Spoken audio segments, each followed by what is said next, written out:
Good evening, everyone. Welcome to tonight's meeting of the Children's Services and Education Scrutiny Board. Happy New Year to you all. I hope you had a very nice Christmas. I'll start off with a little bit of housekeeping before we dive into the agenda. So my name's Councillor Limbright and I'll be chairing this meeting. Can all attendees please mute their microphones unless they've been invited to speak? You have to excuse, my daughter's just popped into the room. There we go. Especially eking into 2021. Right, if anyone wishes to speak, please use the raised hand on my Teams or send a message using the chat feature and I'll invite you to turn on your microphone.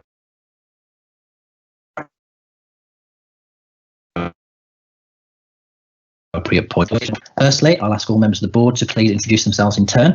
This is in no particular order. It's in whatever order is the participants list appears on my laptop. So first of all, Councillor Shackleton. Hello everyone, Councillor Shackleton, member for Cradley Heath and Old Hill, and I'm a member of this board. Thank you, Councillor Shackleton. Councillor Costigan. Thank you, Chair. Councillor Costigan, Wensbury North Councillor, and I'm also a member of the board. Thank you. Councillor Miller. Hi, I'm Kay Miller, Councillor for Heatley Heath Ward, and I'm on the board as well. Thank you.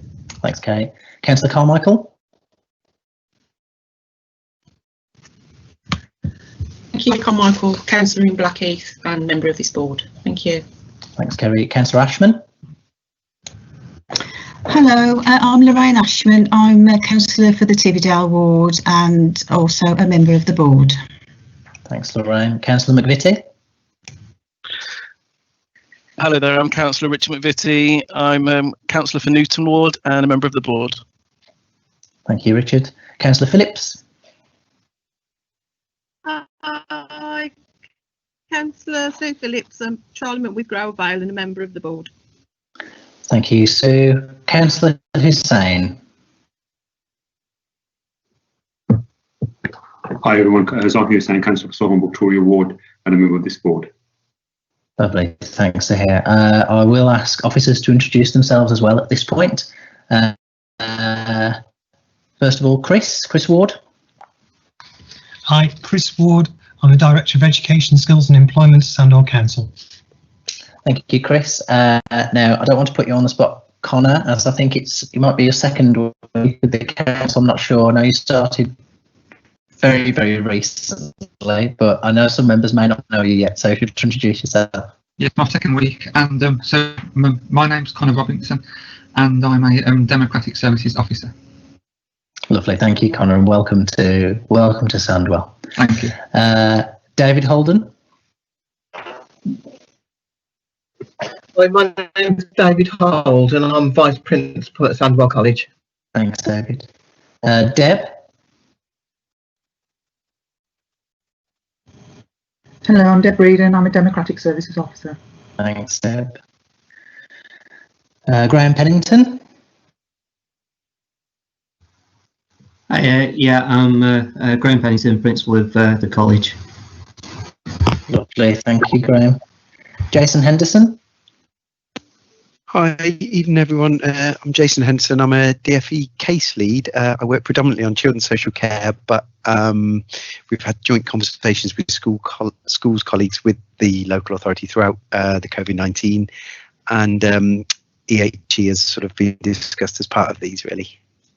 Lovely, thank you, Jason, and thank you for coming. I think having the link between central government and local government, keeping that alive and well and the communication flow going is really important. So I think your attendance is really appreciated this evening. Leslie. Hi everyone, Leslie Haggar, Executive Director of Children's Services at the Council. Thanks, Leslie. And we've got Sue Moore. Good evening everybody, I'm Sue Moore. I'm a group head within the Education Directorate responsible for support services. Lovely. I think that's everyone. We've got a couple of Democratic Services officers also acting as support in the background, but I'm not going to pick on them. They don't really like to. If they're not actively participating in the meeting, then I don't want to pick on them too much. Right. So let's get into the agenda for this evening. First of all, I've got apologies for absence. I have one apology, don't I, Deb, from our Church of England representative? Yes, Chair, from Charlotte Ward-Lewis. That's right. Okay. No further apologies, I don't believe. Unless there are any apologies from the floor. I think we've got all of our members here this evening, though, on the board. So, Councillor Chidley's just joined. Hello, Councillor Chidley. Would you like to introduce yourself, Councillor Chidley? Sorry, I've just this second started the agenda, so you haven't missed anything. Okay, apologies. I'll just rush from Elder. Yeah, I'm Councillor Jenny Chidley.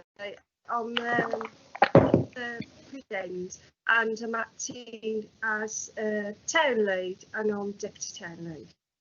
Lovely, thanks, Jen. Okay, so members to declare on item 2. Any interesting matters to be discussing? Are there any declarations of interest, first of all? Can't see any hands going up, so I will take that we don't have any. Good, okay. And excuse me, one moment, I've just lost my agenda. There we are. And the existence and nature of any political party whip on any matter to be considered at the meeting. I'm not aware of any political party whip being in place on any matters to be discussed this evening. Does anyone have anything to declare on that? No? Okay, lovely. Right then, moving on to, excuse me while I've got too many windows open at the moment. There we are. Agenda item 4. So there are no additional items of business for the meeting this evening. I will give a brief verbal update on the work of the Elective Home Education Working Group. And that'll be towards the end of the meeting. So our first item of business this evening is agenda item 5, the reset and recovery update. And we're to consider the present. Oh, hello. The minutes of item 3. Oh, I'm so sorry. So that's very negligent of me. I usually better than this, I promise. Minutes of the meeting on the 16th of November. So members, I trust you've read the minutes. I'm happy to move those minutes as a correct record. Do I have a seconder for those? I'll second it, Chair. Lovely, thank you, Councillor Costa. Disagree with that? No. Okay, those are approved. Second time lucky. So agenda item 5, reset and recovery update. Leslie, that's with you, I believe. Thank you, Chair. I've got some updated slides because the ones that you were circulated were actually I did before Christmas, and a few things have changed since then. So I've just got a slight update to them. Can you see those? Yes, I can see those. Brilliant. Okay, so I'm just going to whiz you through them. So the last reset and recovery update to Scrutiny was in November. And since that time, all council services have continued to be extremely busy, and we've had a high number of staff volunteering to assist with other response functions, in particular the daily line that we have available for schools to phone first thing in the morning if they've had any incidents the night before where children may have tested positive, or parents may have tested positive, or staff may have tested positive, or indeed may have been in contact with someone that has positive COVID test, and the staff on that line help the schools to go through their risk assessment and to make some decisions about what actions they need to take. So that's been a very, very busy line. Overall, in terms of staff, absence has been low. Staff have been absolutely brilliant, and the staff that have been self-isolating are generally continuing to work. and all of our business as usual has continued, and we're on track with that business as usual. But since the last meeting, there are some pressures that are starting to emerge.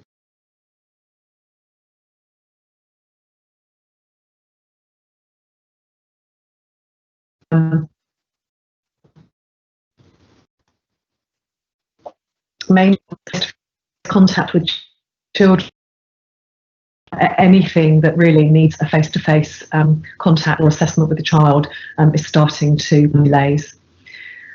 We have continued to have high levels of scrutiny and contact from the DFE and Ofsted. As Jason said a little while ago, the regular meetings with DFE and Ofsted have continued.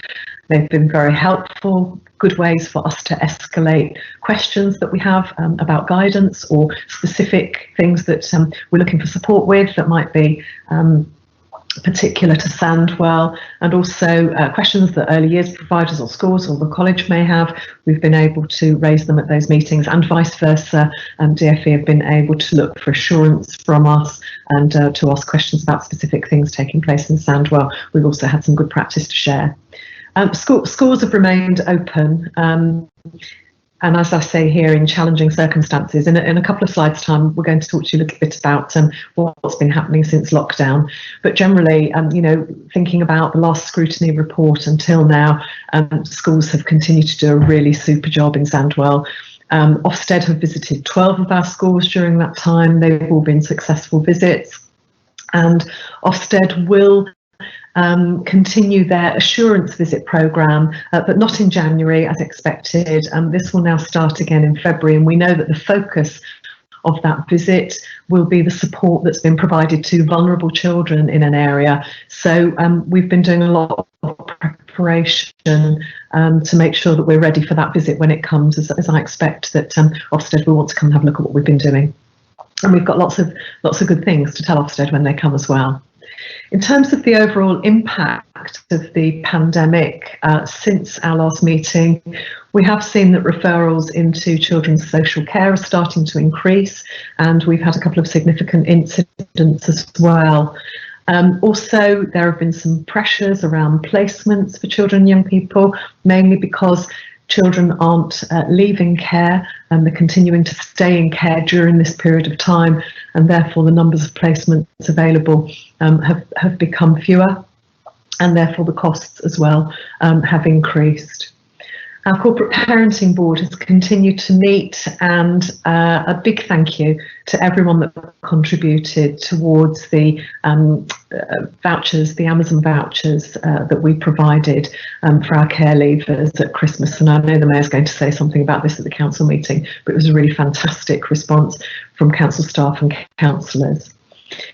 Over the Christmas period, we provided free school meals for children, so this is from the council's own budget, and within that we included children who were either electively home educated or missing education. And this is the point at which I probably apologise for all of the abbreviations in the slides. I'll say things in full when I get to them, but in order to just make things fit onto the slide, I've had to abbreviate things. So really good to be able to provide those free school meals over the Christmas period, and we're now putting plans in place as well for the February half term. And we also established the Winter Support Grant. So this was a grant from government, 1.4 million for Sandwell, 80% of which is to support families with children. That scheme has been very successful so far, and we've provided lots of support for lots of families. Moving onwards, I thought it would be remiss of me not to highlight some of the really great things that have happened since the last meeting, one of which was that Sandwell won the innovation category in the MJ Awards. So this is a really coveted national award, and for Sandwell to win Innovation in Children's Services for our STEP Centre was a really fantastic thing for everyone in Sandwell. We're also a finalist in the Children and Young People Now Awards category for Children in Care, and specifically for the Sandwell Careers Interview Guarantee Scheme. And you will have received reports at this meeting before, Chair, about the successes in reducing the numbers of young people not in education, employment or training from 24% in 2017 to 6% in 2020. So, you know, in spite of all the pressures of the pandemic, our services have continued to provide really good, innovative work. We had a member of staff shortlisted for the National NSPCC Award, and we'll find out, I think it's on the 21st this month, whether that member of staff has actually won that award, and that recognises the outstanding practice for the work around our neglect programme. So you'll remember that, you know, abuse and neglect are the two key drivers of numbers of children in care that we have. So it's great to see that staff are being recognised for good work in that area. We also had a member of staff who received an MBE in the Queen's Honour in recognition of work in school inclusion for children with special educational needs and disability. And finally, we exchanged contracts on Providence Place to start building the CBSO school in West Bromwich. So really fantastic things to celebrate in amongst all of these challenges. So just moving briefly on then to the situation for our early years providers, schools and colleges. You know, up until the start of Christmas into the new year, there continued to be really excellent engagement between the local authority and our early years providers, our schools, our academies and the college. And what I've listed here are just a few of the many things that we've worked on together around self-isolation, remote learning, school attendance, funding arrangements, staff wellbeing, managing clinically extremely vulnerable children, the Christmas closure arrangements, the free school meal arrangements, inset for teachers, and the lateral flow testing arrangements and contact tracing requirements for secondary schools, and information for parents as part of that. I'm going to just nip across to Chris briefly to talk to you a little bit about some of the lockdown arrangements, because it's been very challenging for schools. Lockdown was announced, but it's taken quite some time for any guidance to come through for schools. So if I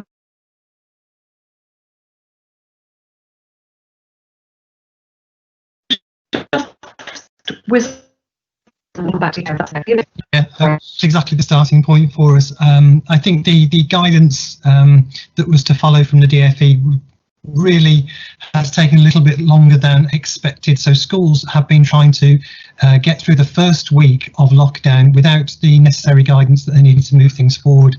It has been coming in dribs and drabs during the course of the week, and mainly on Friday and again today. So it's helped schools try and get up to speed. What they did initially was go straight into, well, we know what we did in lockdown 1, so we'll try and revisit all of that and our risk assessments to make sure that we can operate safely. I mean, clearly there are mixed messages going on when we're talking about schools. The media will say they're closed, whereas we know they are open. And actually they are open to more children than they were to in lockdown 1, because the list of vulnerable children and critical worker children has changed to include more children in the critical worker list. So more professions are included in that, and more caveats about young people, for example, having a quiet space to work in or access to laptops. Now, what the DfE have noticed during the course of the first week since lockdown started was because there are far more children in school than necessary, we're getting to a point where it negates the idea of having a lockdown. So government have since changed the advice over the weekend and have made it really clear that if children can stay at home, then they should. So if they are safe to stay at home or they can be looked after, then they should, rather than everybody who's a critical worker taking up the spaces in the schools. So what we're seeing at the moment is schools responding really well to the guidance as it changes. There's currently a couple of schools that are suffering with only having a few staff because of coronavirus outbreaks. And we're managing those situations in exactly the same way as we did before the lockdown started. And we will try and keep schools open as much as possible to vulnerable children and children of critical workers to get through the 6 to 7 week period we're in at the moment. Obviously, the Prime Minister has talked about we're not sure when this will end, although we've been given a date in mid-February, but March has been talked about as well, and it'll all depend on the rollout of the vaccinations for our schools. So for our head teachers, we're trying to support them and their staff to make sure they get the right educational package for children who are having to do remote learning, and the government have promised to release some more laptops and devices, as well as some of the providers for mobile phones are offering free services and free data as well, which schools can take advantage of. So at the moment we're trying to get as much together as possible to support schools in getting things running smoothly, and helping them in the messages they're giving out to parents so they understand what we're asking them to do. It's a really difficult time for parents and for schools, in the same way as lockdown 1 was, but schools were at least more prepared this time to be able to switch more quickly to it. And it is interesting to see that Ofsted will be looking at how well they remote provision. Given 12 hours notice, I thought that was a little harsh, coming as a message from the Secretary of State to start with position, but I'm sure our schools will respond quite quickly and strongly to that and make sure that children have the provision they need going forward. So I think that's it from me. Leslie, back to you. Thanks, Chris. So continue with updates about everything that's taking place within our earlier setting schools and the college, and the weekly update for counsellors. And also there's been a lot of engagement with trades unions, particularly with the teaching unions, since we've been back in the new year. In terms of vulnerable children, we have stepped up the vulnerable children group meetings again to 3 times a week. So this is where children with special educational needs and disability, where children who are extremely vulnerable, where children missing education, children known to children's social care, children in alternative provision, electively home educated children, and children receiving free school meals are all considered. And this is a multi-agency group, and the focus of this group is to make sure that we can be absolutely confident that the safety and welfare of those children, as well as their education and general care, is being provided by at least one partner, whether that's a school or a GP, or our own education services, youth service, children's social care, etc. That group at the moment, in responding to the lockdown, is making sure that the 268 clinically extremely vulnerable children that have been identified this time around are all contacted to make sure that their families can access the support that they might need, whatever that might be. We continue to provide the data returns every 2 weeks to the DfE about vulnerable children.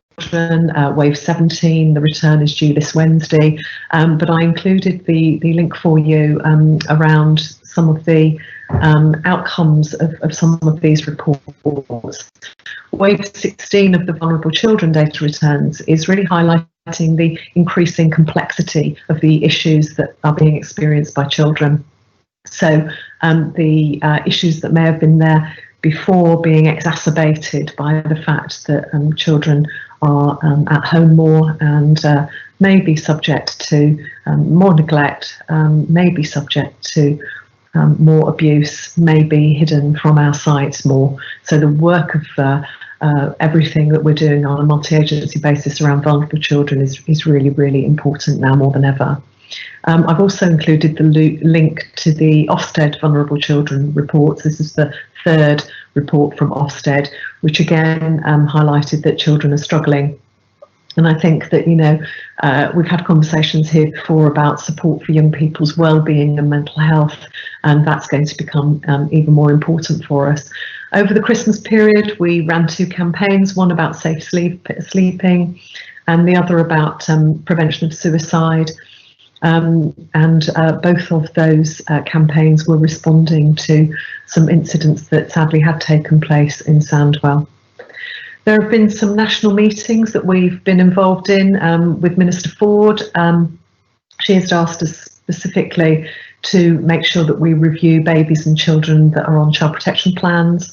that we engage with the family justice and court arrangements for children, and that we were well prepared for our unaccompanied asylum seeking children and all of the arrangements for them from now until June, when the rest of that Brexit information comes into force for US young people, and other Brexit matters that I gave some detail about at our last meeting. And the Vulnerable People Cell, which is a cross-council meeting that I chair, has been overseeing the distribution of the winter support grant.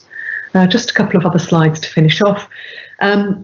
As always, communication and the provision of information during this period is one of the most important things, to make sure that we're joining everything up, we're keeping each other in touch across the council and with our partners as well. We continue to have the regular SIT-rep meetings that include the trust. We continue to have our Reset and Recovery Board. We have the Vulnerable Children's Group meetings. Twice a week we have a gold level multi-agency meeting, SIMT, and we have the Vulnerable People Cell meeting. So we're able to really keep in close communication about all of our residents, particularly our vulnerable, to make sure that they're receiving support. We have continued to have our regular meetings with our education providers. Good to see the college here today. They'll talk to you in a little while, and also the Safeguarding Partnership. But we continue to meet with all of our schools as well, and school leaders. We have a joint executive group meeting this week, and we're meeting with our designated safeguarding leads this week as well.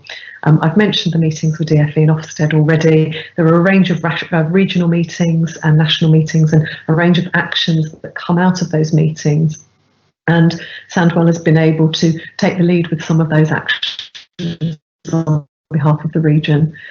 It's been very important to continue to engage with children and families to hear their voices. That work has continued, finding out how people are coping, what families are doing to respond, how children and young people feel, and what we can do to help support people is really crucial. Our detached youth work has been an important part of this.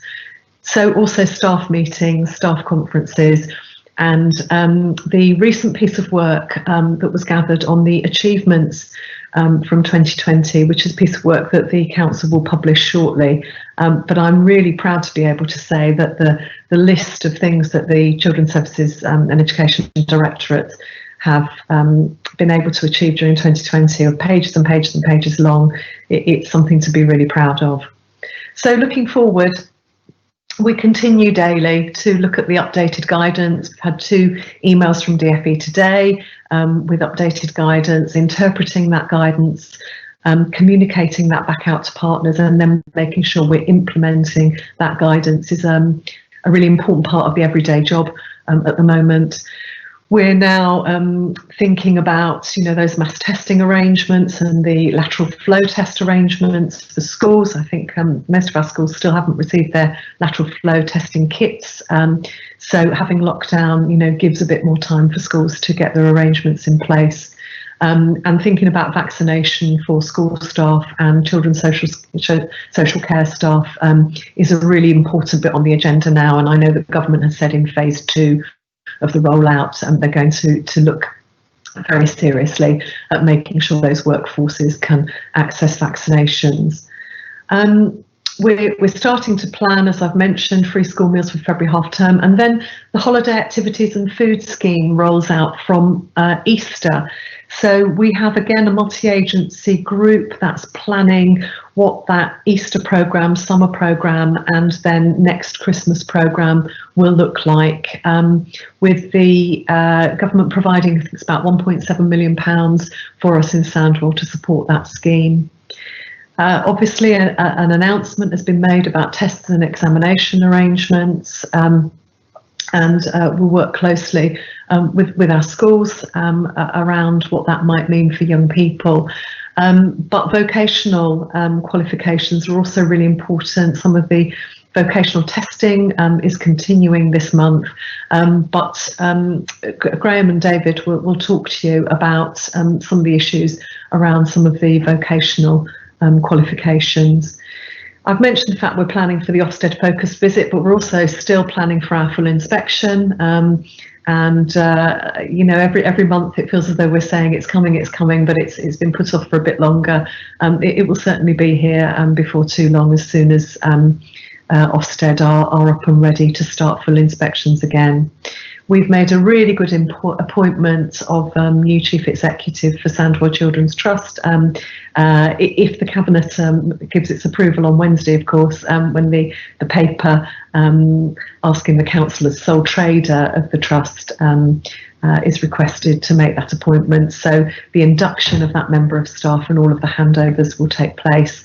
And also we're contributing to a major consultation that's taking place on keeping children safe in education, particularly important at this time because children are accessing online virtual activity much more than ever. And so keeping children safe online is really important. We've just completed a whole raft of, just before Christmas, training events for everyone working with children, but also aimed at working with parents to enable them to have a really good understanding of keeping their children safe in those virtual spaces. So I'll just leave it there for now, I think, Chair. Probably had enough of me. No, don't be silly. Have I taken it down? Has it disappeared? Yes, it's disappeared. Right. Thank you. Right, well, thank you, Leslie, for that. That was a very detailed presentation. I mean, first of all, I think I think I speak for all the members here when I echo your comments around the pride that you've stated in the service that you've led over in what they've achieved over the last 12 months. I mean, working in children's services is a difficult enough job in, you know, normal times, never mind in the way the world is today. So I'm sure all members here share the pride you feel for your service and your team and what they've achieved. Also, congratulations for the award that your team have won. Do pass on that from this board, and congratulations to those members of staff who've either been shortlisted for awards or who have been recognised in honours lists. That's obviously something to be for them to be incredibly personally proud of as individuals, but also for us as an entire organisation to be proud of them as well. So that's wonderful. And now I do have some questions before I open it up to other members. First of all, Chris, you kind of answered my question around the current attendance within schools of key workers children, because I did see some national media reports in the last week or so saying that the definition in the guidance of a key worker had been broadened quite considerably from the definition that was in place in March, and that had led to some schools in the country going up to something like 50% of their normal attendance during lockdown. Have you given the updated guidance the government have published, as you said, are schools, what kind of percentage of normal attendance are schools expecting throughout this lockdown? And are there any particular individual examples that are still concerning to you, that, you know, still large numbers of children are going in? I will also mention I'm getting I hope you can hear me all right. I'm getting a notification saying bad network quality. So if my voice stutters or anything at any point, and you haven't catch what I've said, then tell me and I'll repeat myself. It only seems to last for a few seconds. But Chris, go on. Sorry. Okay. Yeah, the data is collected through the educational settings form that's given to us by the DFE. And last week they suspended the attendance data collection form and only have reinstated it this Monday, which meant I haven't got an overall picture of the whole borough at this stage. Now I should get the first feed on that tomorrow. And we'll be able to answer specifically which schools we know that are getting close to a very high percentage of pupils in. We did do a call round of schools last week through the advisory service, but it was midweek and not everybody was back in. There were about 4 or 5 schools that I would say were getting concerningly high numbers, above 40%. And we're giving advice in a letter tomorrow to make sure we reiterate the thing I said earlier, that It should be that if children can stay at home, then they should stay at home, so that parents get that message as well. But it is something we will keep an eye on a daily basis, because clearly if we have too many children in, then as the Prime Minister spoke about vectors of transmission, we'll have schools continuing that for us in the borough, which won't be good. So yes, something we are monitoring, something we have raised with the DFE, and I know that every single local area has raised the same issues as well. We're not affected as much as other local areas at the moment, but we'll watch those figures on a daily basis. Thank you, Chris. My second part of, well, the second question I have for you is around, you were saying that the government guidance and how quickly that materialised. I know you mentioned that we have had some guidance coming on last Friday and today. Do you have a sense that teachers and head teachers are now clear about what the government is instructing them to do during the lockdown, or are there still areas that they are lacking clarity on? Yes, there are areas where things are lacking at the moment. It's basically because the guidance hasn't caught up with itself, because the guidance tends to reference other guidance within guidance. So the links between the guidances themselves sometimes refer people back to guidance that was put out in November or December. So we know that the government has, well, hundreds of pieces of guidance they need to work through to make this come together for schools. Do schools know what they're doing? Yes. Undoubtedly our schools know what they're doing, and make sense of a situation where they haven't got guidance as well. I think a number of our head teachers would disagree with some of the guidance that is currently written quite strongly, particularly around opening of nurseries and early years. And I think they've made that very clear through direct conversations with DFE themselves, as well as through social media. However, they accept what the guidance says at the moment and are working to the guidance, and we're helping them to do that and to make sense of what they've got. But they do know what they're doing at the moment. Okay, thanks for that, Chris. And on the vaccine, towards the end of the presentation there, I know there has been some pressure placed on government from different quarters, mainly from teaching unions and other individuals and associations, that school staff should be vaccinated earlier than was originally planned in the vaccination process. Now, I hadn't heard, Leslie, that the government were considering now vaccinating them in phase 2. The last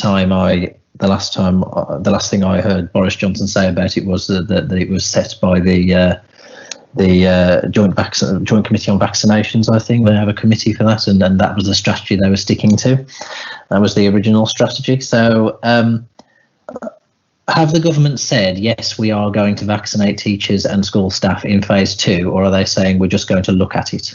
No, they're saying we'll have a look. We'll have a look and see if we can. There's no commitment. Yeah. No, right. Well, my question to that then is, as from this council, either you as obviously the director and the executive director, or the cabinet member, are we making any representations to government of the same view that we feel that teachers should be vaccinated sooner, or is that not a policy position that's been taken by this council? Okay, this was a question we raised with the DFE last week, asking them, just getting the point of view across that teachers felt that as they were in the front line, that they should be further up the vaccination list. And we haven't had a response from DFE yet on this one, but it is something we've raised with them on behalf of the staff, the schools and the unions. Okay, brilliant. And my final question from me anyway is, I was really pleased, Leslie, to hear that you had made an appointment pending approval by the cabinet to the CEO position of the Children's Trust. If I'm remembering correctly, Francis is due to step away from that position at the end of March. Is that right?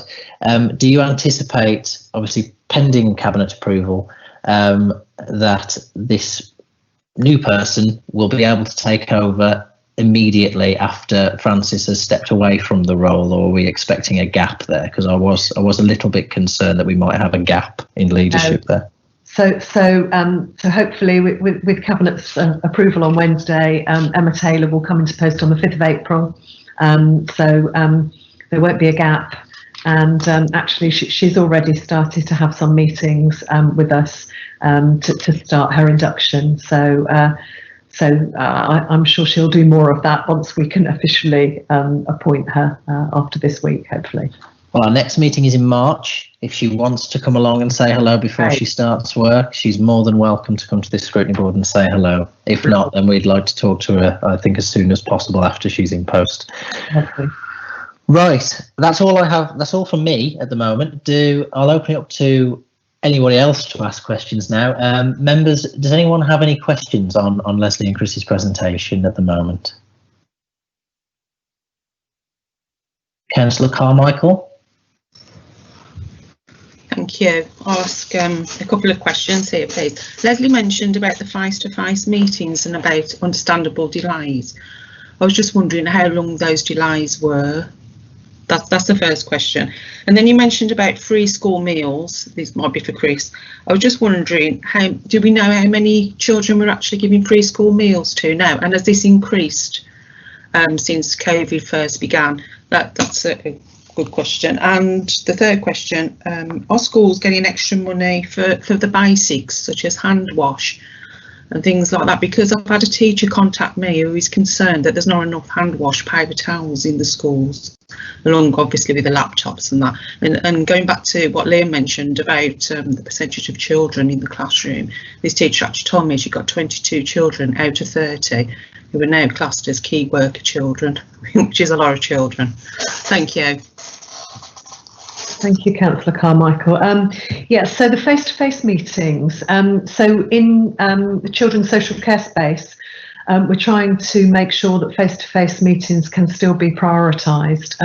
Had some detailed conversations with unions last week to make sure that there was real clarity about how we're prioritising those meetings.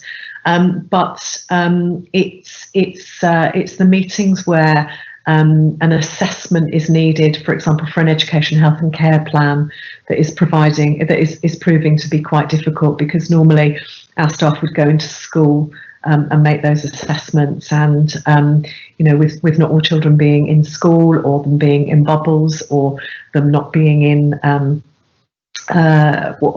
every day because they might be self-isolating, it's been really hard to get our staff to be able to make those assessments with the same timeliness that they might usually.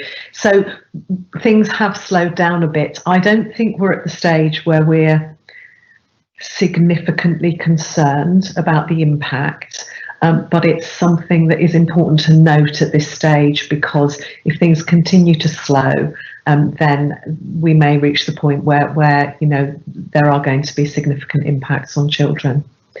In terms of the free school meal, the numbers were something like 17,583.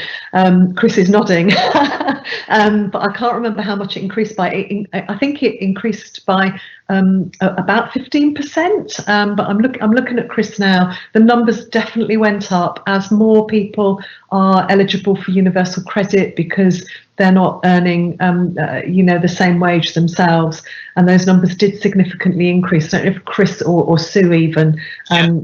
Sue's busy emailing me in the back. So, so it's 18% increase. Which again is really significant, and it's probably worth saying that whilst we're in term time, it's the responsibility of schools to make sure that those children get that free school meal. So even if they're not in school, the school has to make sure that that food parcel or a voucher or whatever it might be arrives with that family for that child. And last time we had some really great arrangements in place to support schools as well through the Albion Foundation and a lot of other voluntary sector organisations. They're ready to do that again if schools need it. But as Chris was saying, we're still at that time, I think, at the moment, where they've only been back for a few days last week. We're not really sure what schools are going to need in order to get that food delivery or that voucher delivery done. We're also waiting for DFE to confirm what the arrangement for vouchers might be. It's much easier to use vouchers, but it's much more difficult for schools when they have to use a national system because they've got their own good local systems in place. We're waiting for the guidance on that. But in the meantime, through that vulnerable children's group, we're also able to make sure that children are getting access to the food. And extra money for schools. There has been some extra money, Chris, hasn't there? Yeah, schools don't get the funding up front, so they're not given the money to go and spend. What they're allowed to do is make retrospective claims, and there have been 2 windows for retrospective claims so far. One was to the end of July and the other one was to the end of October. So if schools are spending money now, they're spending it without knowing they're going to get it back, which puts schools in a very difficult position. Equally, the criteria for receiving money, they have to demonstrate that they've spent up their spare allocations that they would have that's not earmarked at the same time. So if they were carrying forward money, they're actually spending their carry forward money and they won't get any back. So for some schools, they are tight financially, as you know, in Sandwell. So they have to use the resources they've currently got. But if there is a school that is short, we really would like to know to see if we can help them, because we may be able to redirect some funding from the council to support them if they haven't got the funding for those necessary things. So please let us know. Thank you, Chris. Thank you, Leslie. Thank you. Thank you all. Councillor Carmichael, is that okay? Yes, thank you. Thanks. Lovely. Councillor McVitie?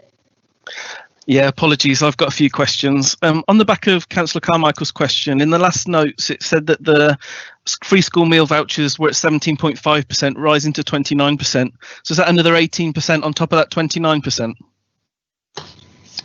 Right. Okay. That I think we're talking about different ways of calculating the figures. I think what we're saying is that the 17% is the total increase from this time last year up until now when we're looking at it. So from the start of the outbreak till now. I think we'll need to confirm them back to you though. So if you bear with us, we'll send you the exact numbers so you can calculate that. Oh, I thought 17.5 was the baseline and it rose to 29% during the current lockdown. And then I think that's how I read the minutes, the last note of the minutes. Right. Okay. We'll clarify the figures for you so you can see what the increase looks like. Not to worry. I think it gassed me that the lack of support from government or the slow support, but they're still, instead of supporting, they're still keen to scrutinise and run ahead with Ofsted inspections. I assume our teachers are under a hell of a lot of pressure trying to do what they're doing to then actually juggle and manage an Ofsted inspection or an Ofsted visit. I just think seems ludicrous because of everything else that's going on. Just really mind-boggling. The information around Ofsted inspections was released today, talking about monitoring visits for schools going forward. Full inspections only occur if there's a school that's causing serious concern that's been raised to them, but still monitoring visits would involve virtual link-ups and evidence production for schools. And of course Ofsted, as Gavin Williamson said, will be looking at remote learning as one of the key things when they do these visits over the next few weeks. Well, on the back of that, with regards to remote learning or virtual lessons, how will we know more about how do we monitor or how do we know that they're working, or is that something that will come out of these conversations from the Department of Education? Well, we'll know because we have a group of school improvement advisors who will be able to talk to the head teachers and see what's going on in the schools directly. So we'll be able to help monitor the qualities of what's happening. Obviously, Ofsted will have their own views and take an independent view from what we're looking at, but clearly we'll have some qualitative data for all the maintained schools. We'll also have some information for our academies who engage with us as well. Yeah. Also, the winter support grant, 1.8 million. Could we have some more detail about how we're spending it, how that's been spent, and what impact that money's had in Sandwell? Yeah, absolutely. I get a daily report, so I can let you know how many people are applying, how many get approvals, what the issues are, what we're spending the money on. Really happy to send that report. I'll wait to the end of this week and then I can send the end of the week report out to this board if that would be helpful. Thank you very much, and I do apologise. Just 2 more points. At our next meeting in March, are we able to look at how Sandwell will be tackling A-level and GCSE examinations and how that's going to be monitored or evaluated to make sure that it's fair across the board? Obviously, there's a bit of it's a bit all up in the air, and I think unfortunately Gavin Williamson's just got his finger in the air, just seeing which way the wind blows. But I'd like to make sure how we're moderating those and how we make sure we're getting a fair deal for our students in Sandwell. And just one last point, I just wonder, we've said some really good things about what's been achieved by individuals and people and how they've been rewarded, and I wonder whether as a local authority we could sort of do a Sandwell Celebrates for our schools and higher education of people that have gone over and above of what they would normally do, people who have paid out their own pocket, driven miles. I just think there's some really good news stories, and those forgotten heroes within our education system as a local authority, if we could do something that could celebrate their successes and their achievements. Thank you very much. Idea. Thank you, Councillor. Thank you, Richard. Richard, I don't have any problem with us considering what you've suggested in the March meeting around examinations and how that will be conducted this year. If everyone else is in agreement on the board, I'm happy to accept that and put that into the agenda for March. There's no objection, so I'm assuming that is approved. Lovely. And on the second point, Richard, again, a brilliant idea. I think something in the back of my mind is reminding me that I think the council may have said at some point during the last 12 months that it was planning to do some sort of celebration or recognition event as part of the whole COVID pandemic experience. I don't know whether it would be appropriate to obviously include, well, I would expect children's services to be a big part of that anyway. So I don't know whether it's appropriate to confirm whether that is the case first of all, and then obviously then we're covered with that event or celebration. I don't know what form exactly that is going to take. But I am also acutely aware I may have invented that in my own head and may have been misremembering it entirely. So if you're comfortable with leaving that with me, Richard, I will ask the Democratic Services officers and Leslie and Chris to go away and just confirm if we do have any plans in place for anything like that to happen, either at a point where normality is somewhat restored and it's an in-person event, or whether we were planning to do something more virtually, and then we'll take it from there if that's okay with you, Richard. And if there's nothing in place, then obviously we can explore the idea of doing something for children's services that's a bit more bespoke. Is that all right, Richard? Yeah, that sounds great, Chair. Thank you very much. No problem. Okay, I don't have any more hands up. Are there any more questions or comments on Chris and Leslie's presentation? Oh, Councillor Carmichael again.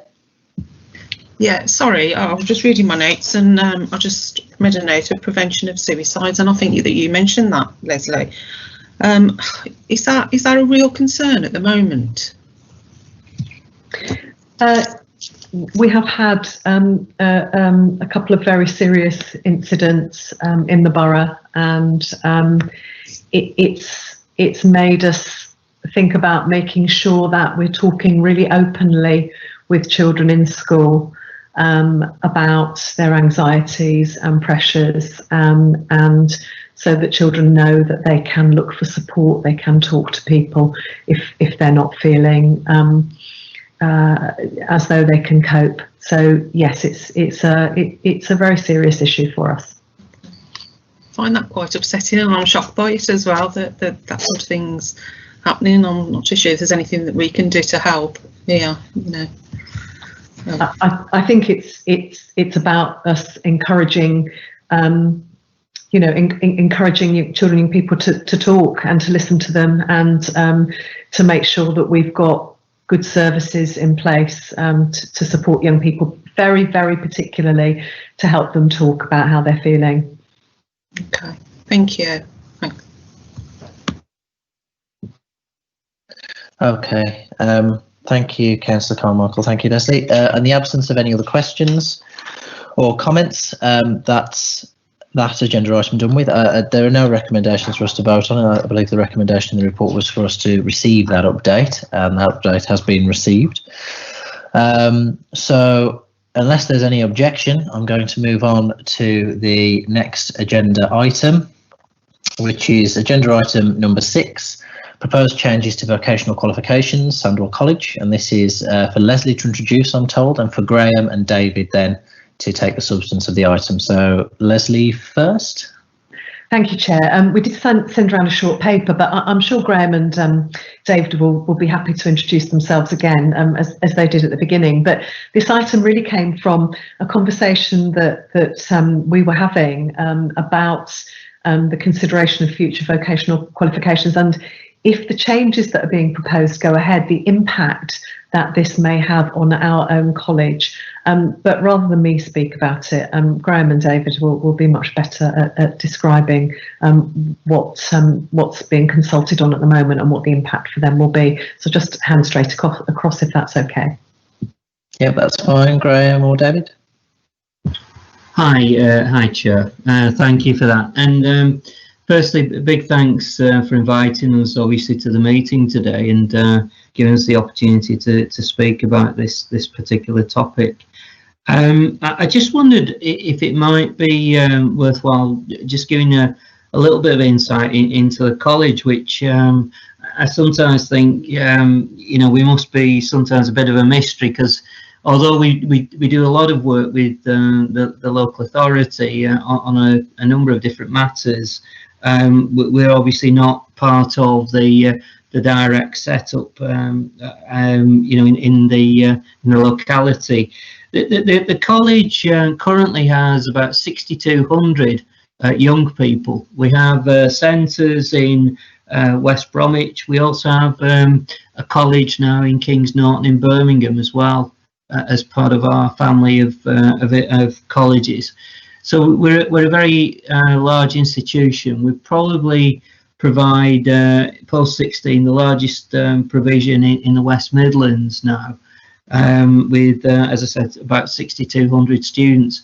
We have a turnover of about £41 million. So again, we're a big employer. We employ a lot of teachers, a lot of support staff. I think we got upwards of about 650, 700 staff.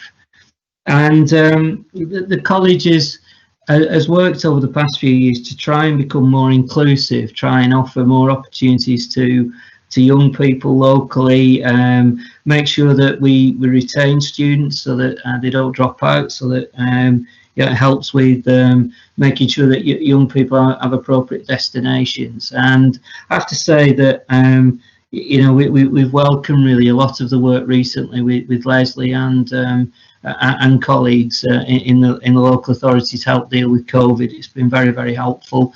Many of the things that you heard this evening, I would echo. We've had lots of those challenges in our college as well. So that's just a little bit about us.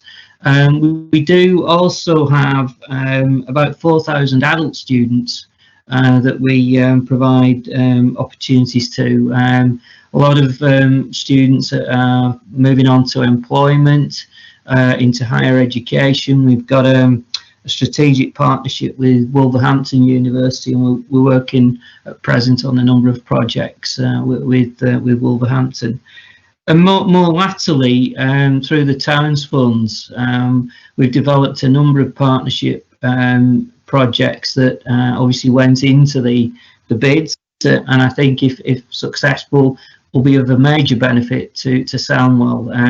We're hoping, if successful, to work with the council to open up primarily an adult education centre in Cradley, a new health multi-partner education campus at the new hospital that's being built, and we're hoping to develop an engineering centre in Sandwell. So there's lots of work going on collaboratively with the council, and I have to say that the officers have been very, very supportive. I'd just like to pay public thanks, for the work that they've been doing. So the college, as I said, has grown rapidly over the past few years, and we've got lots of students now studying at level 3. They come into the college, a lot of them, and progress from either level 1 right up to level 3 or level 2 to level 3. Many of those students now are going on to university. And over the past few years, we've seen a huge increase in vocational qualification numbers. We've got lots of students now studying things like BTECs, which have become a lot more rigorous over the past couple of years with examinations. Everything really for students is based upon our view that we should try and enhance their opportunities, give them the most wide-ranging education we can, so that they've got choices to make and can move forwards. So it's of enormous disappointment that the government at the minute appear set on removing a big chunk of that opportunity by actually scrapping funding for BTECs and for those other vocational qualifications. The view is, I think, that they see the system quite simply between the new qualifications that are coming in, T-levels, which no doubt do have a role to play, and A-level. The problem with that, from our perspective, is it restricts student choice. Lots of our vocational students progress onto university, onto higher education. The vocational route, a lot perhaps come in with slightly lower attainment levels than those doing A-level, but nonetheless, with the work that they put in and the actual nature of the qualifications, it means that they can progress onto university higher education. And for many people in the borough and many of the students that we work with, it's the first generation that actually have aspired to go on to higher education. So from our perspective, we think it's a real retrograde step. It's totally the opposite of the presentation from the government at present about social mobility. And it's going to be really setting, I think, many students back. It's perhaps one of the worst changes I've seen in about 20 years if it is successful. The position at the minute is there's a series of consultations, and why perhaps I came on today was that there's a consultation that closes at the end of this week, and really I felt it useful really to perhaps come on and see whether the authority perhaps might want to respond to that, or sort of local schools, if it could be publicised, because it really will reduce life chances in our opinion. By scrapping these qualifications, it means many of the local students just won't be able to achieve a level 3 qualification. That will restrict them going forwards, both in terms of progression to higher education or even into work. And we just feel it's totally wrong. There's no reason to scrap such valued qualifications apart from a sort of dogma that seems to exist at the minute, that either you do A-levels or you do the new technical qualifications. It feels a little bit like a return to the old secondary modern system, but at age sort of 16, you've got to decide the future of what you do at age 16 now, which we just think many young people are just not equipped to do that. Dave, I don't know if you want to add anything to those points. A couple of things I'd add, Graham. Do you know that in terms of the BTEC qualifications, they are supported by a number of learners from BAME communities, and I think the process of scrapping them and replacing them with T-levels will mean that students from BAME backgrounds will have far less chance of getting to university. A-levels are still a fairly middle-class option at age 16, and the BTEC, they do, as Graham said, they provide a really good route through for students through to university, and we'd certainly like to maintain those. I think just to give a sense of scale of some of this, we have over 2,000 students studying BTECs, and probably within that, maybe upwards of about 80% are BAME students. So you can see that the big difference between sort of perhaps some of our A-level programs, which have much more balanced proportions, and the impact this will have on those communities and the people from those backgrounds. At the minute, the government are not listening, and really we think it's incumbent on us to try and promote this issue, so that our big concern basically is that students will not be able to go to college or even continue in sixth forms in schools if these proposals are continued. It will prove very, very difficult for colleges to actually operate. I mean, to give you some sense of scale, we think we could lose maybe upwards of 1,500 students who simply would not be equipped to study the new qualifications, and this quite simply wouldn't be other opportunities for them to actually undertake. That's a significant number of students, and potentially they could end up NEET in the borough, which is clearly not in anyone's interest, particularly that of the young person involved. I'll sort of shut up there if that's okay, and I'm happy to take any kind of questions. Yeah, thank you, Graham, and thank you, David, as well. Just before I open it up to other members, I know Councillor Shackleton and Councillor Ashman have both got their hands up. Just forgive my ignorance on this, Graham. Could you just explain to me what a T-level is? Sorry, it's the first time I'm hearing about one. My son is 5, so he's not quite at that stage yet, I don't think. So what is a T-level? No, but I think it probably epitomises part of the problem that to give you some national context, there's probably about 200,000 students, upwards of 200,000 students, studying some form of BTEC, some of the existing vocational qualifications.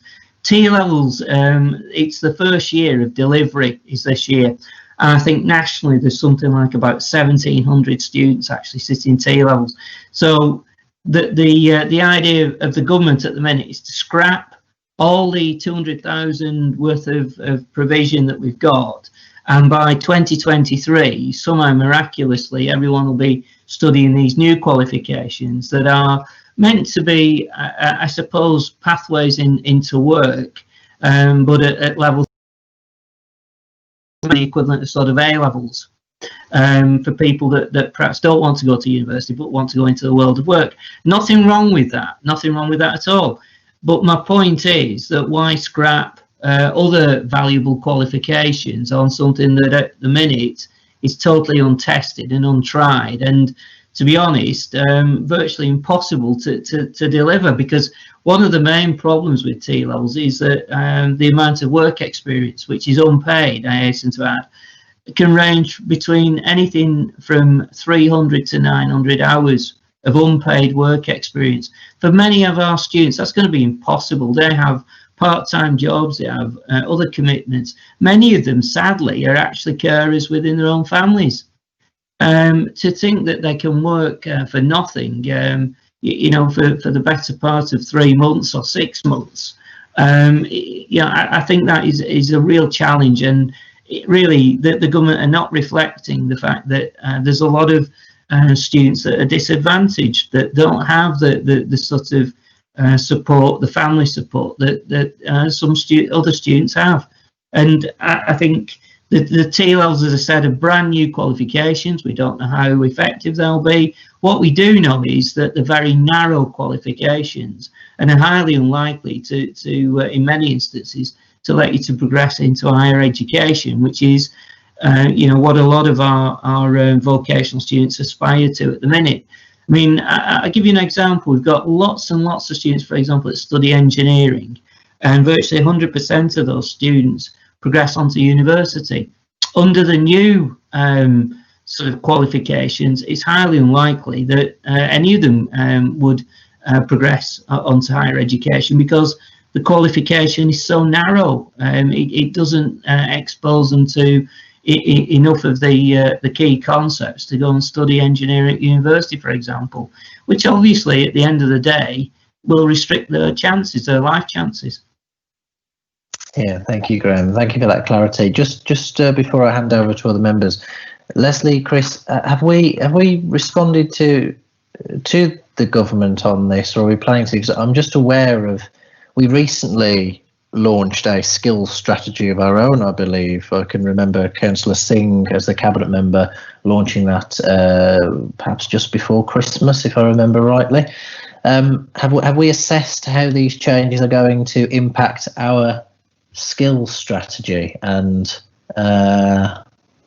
what that might mean for the future economy inside? I know we're drifting away from children's services a little bit here, talking about the economy, but speaking about what our economy will need in the future is young people being trained in certain skills and vocations. So have we made an assessment on that, or representation of it?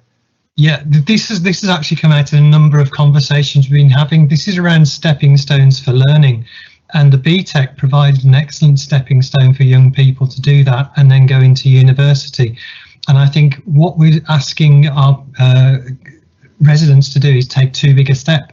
And I've also had the same issue raised through Sandwell Adult and Family Learning about level 1 and level 2 qualifications as well, and how to get people accessing those, because we can see funding drying up there. So there's a number of streams we're seeing where we think young people may be disadvantaged if the changes become wholesale and we don't have a two-level system that allows people to move between qualifications and take the step they need in the time they need, because some people clearly can do that step and maintain the pace, and others need to take interim steps and take time to consolidate what they have before they move on. So I think Graham's making an excellent point here about setting the bar way too high, way too soon. That young people can't move into the T-levels or university without taking other steps first. So I can see that we need to, in our discussions with the DfE, raise this as an issue ongoing. It is something we've responded to, and I know our schools have responded to it as well. But I think something, maybe if you're thinking about doing something through scrutiny or cabinet, this is the place to make those decisions as well. Yeah, I mean, just when we consider the government's levelling up agenda, as they call it, I mean that all rests upon young people, well, people of any age, but particularly young people, being able to access the kind of qualifications that are going to get them employment, and stable employment, and well-paying employment. So you know, just like Graham and yourself, Chris, I struggle to see the logic of this and how this is going to help level up Sandwell in the future. I'll hand over to members now. I've got quite a few hands up. Councillor Shackleton. Thank you. Can I just say, first of all, that I was present when we dug the first sod for the building of the Sandwell College. Seems a long time ago now. Have visited since. I beg your pardon. Have visited on a couple of occasions, but I've always been a supporter of vocational education. As I understand it, it's quite complex. We understand Key Stage 1, Key Stage 2, we understand GCSEs and A-levels, but I think for most of us, this is the unknown quantity, and yet there's so many of our population, student population, young people population in Sandwell. It is the route that we need, and I don't feel at this point in time that we should be adding complexities to it. My question is, though, how far have young people been engaged in any consultation on this matter? Also, students that have been through it, moved on to employment or higher education, even parents, because parents, believe it or not, have rung me about vocational qualifications. It's a complex issue, and I do think that we need more guidance, more information on it. Thank you. Thank you, Councillor Shackleton. Chris or Leslie, do you want to respond to any part of that, or Graham even? Yeah, I mean, I'm not sure what the college might have done about engaging young people. I'm not aware that we've done anything ourselves as a council with young people. I think it's a really good point. I'm actually not sure that young people, until they get to the point of thinking about a qualification route, really think about it either. And it might be something else that we want to have a conversation with young people about. But I'm sure the college will have been engaging with their young people. Graham? Yeah, just to add to that, Leslie, we regularly, we have things like our student council, our student bodies, and regularly take feedback on the courses, on the qualifications that we offer. And I have to say that, students are very, very keen on the programs that they're studying. They like the fact that they've got flexibility to decide whether they want to perhaps progress to higher education or through into employment, which is what the sort of BTEC routes, the current vocational qualifications, do let you do that. You're not sort of pigeonholed into one thing or another. Unfortunately, the way that the government are trying to move things is either you're academic, in which case you do A-levels and go to university, or you're not, in which case you do a T-level and you get a job. Unfortunately, as we found out, as I thought we'd find out, tens of years ago, that it's not as simple, and that you're writing off the chances of many young people by doing that simple sort of binary system. Unfortunately, the government, the people that are running the consultations, haven't talked to students. In fact, we've pushed, and I'm hoping that we can get a group of our students to meet with some of the officials, but there has been very little consultation from actual students. It's very much a kind of dogmatic view of someone's come up with this as, isn't it a wonderful idea? We'll have technical qualifications that lead to employment, and we'll have A-level qualifications that lead to higher education. But of course, life isn't that simple. And there needs to be something in between that lets people still make decisions, so that they're not trapped into something that perhaps they regret at a later date.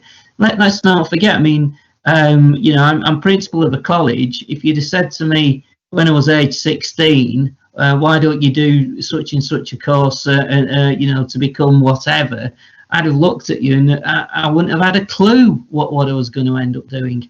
So all the sort of international studies have said that one of the things that you can be criticised for is having too narrow a sort of pathway for people. And yet the government seem intent on imposing that, which really, I think there'll be tens of thousands of students who will no longer be able to attend college.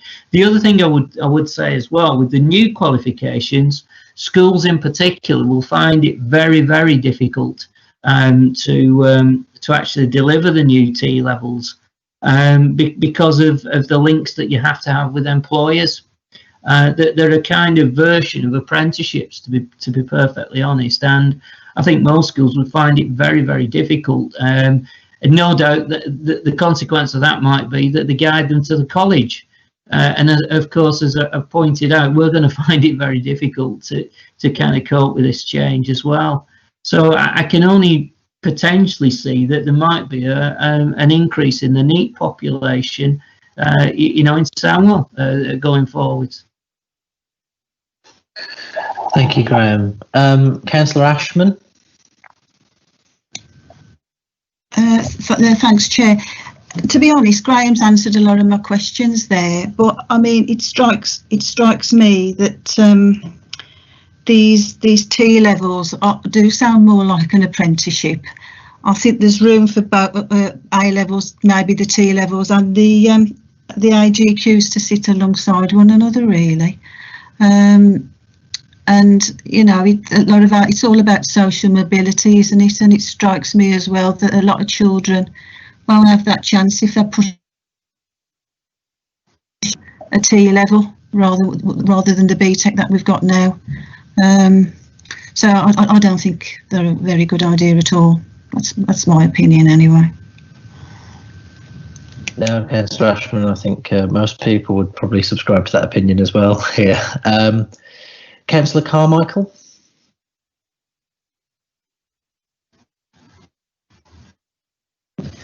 Thank you, Chair. I can get my mic off then. No, I feel so annoyed about this. I mean, I've got two children. One did A-levels and one did a BTEC, and both ended up at university. The one who did the BTEC would never have been able to do A-levels, so I feel very strongly that BTECs remain. They're a good course. But my question was, do we know how many T-levels or routes into employment there will actually be? But wouldn't you then have to increase your staff along with that as well? So I'm assuming there's going to be a T-level for every type of job. Is that right? Would it be helpful for me to pick that up, Chair? That's of help. Yeah, there are sort of 15 pathways covering most occupations, but I have to say there are some that are excluded at present. For example, we have students doing sport or creative areas, and there's no guarantee there'll be any pathway for any of those students. And we have hundreds of students actually studying those areas. Within that, within each pathway, there are very specific occupations. So you could do a T-level in an aspect of plumbing, for example. Well, there's no way that will equip you then to progress into higher education, because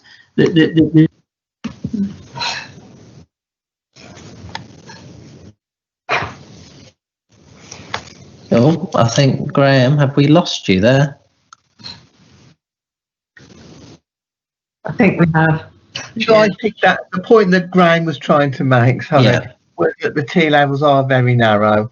They do cover aspects of the current BTECs, but not the whole element. So if you did a BTEC in business studies, for example, you might do accountancy, marketing, law. You do the whole gambit. If you did a T-level, it might, for example, just be one aspect of that. So it's very narrow and reduces the options for the young people when they get to 18. And that's our real issue with it. Not least the fact that they'll be doing a lot of work experience for free, when they might also, have to have part-time jobs to support the families as well. So all in all, it's an incredibly difficult thing for young people age 16 to do. So David, just to be clear on that then, I've always worked in labs all my life.